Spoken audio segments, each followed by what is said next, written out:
Kamala Harris has chosen Tim Walz to be her candidate for vice president. But Walz's real name is not Shapiro. Today's lunch alert is sponsored by the Patriot Gold Group. The clients of Bank of America sold $7 billion in stocks last week, the largest amount since 2020. Institutional clients, pension funds, and hedge funds were the biggest sellers.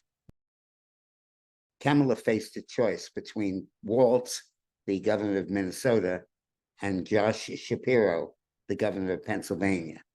And everybody urged her to pick Shapiro, and it looked like she was about to do so. When the Palestinians began to raise hell, because Shapiro is not only Jewish, but a devout and Orthodox Jew who supports Israel strongly in the current Mideast conflict.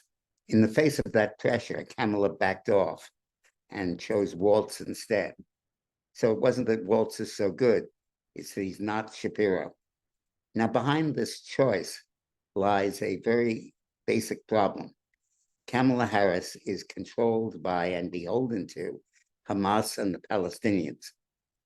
In making this selection and literally choosing her running mate based on the possible reaction from Muslim voters, who are about 3% of the American electorate, Harris is demonstrating her fidelity to Hamas and her unwillingness to cross them. It's of a piece with her decision to boycott Netanyahu's speech to a joint session of Congress, where the House and the Senate invited Netanyahu to speak, and Harris ostentatiously boycotted it, leaving the vice president's seat vacant behind Bibi as he spoke. While this was going on, the Palestinians were demonstrating outside the Capitol and burning American flags and halting Palestinian flags.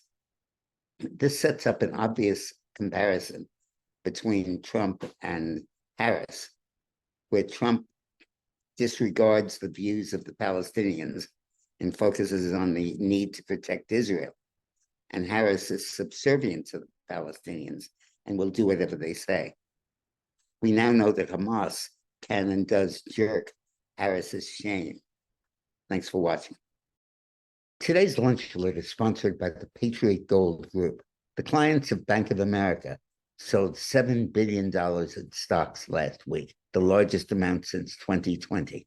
Institutional clients, pension funds, and hedge funds were the biggest sellers. Meanwhile, Elon Musk warns that America is going bankrupt, and 3/4 of our June tax receipts at the federal level were simply to pay the interest on the national debt that has now risen to $35 trillion.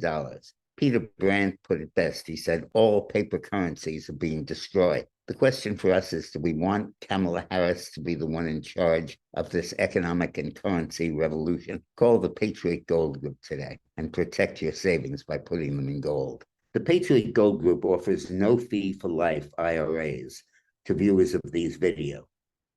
The IRA minimums are $25,000 and $100,000 for the no fee for life IRA. So call the Patriot Gold Group and ask for the no fee for life IRA.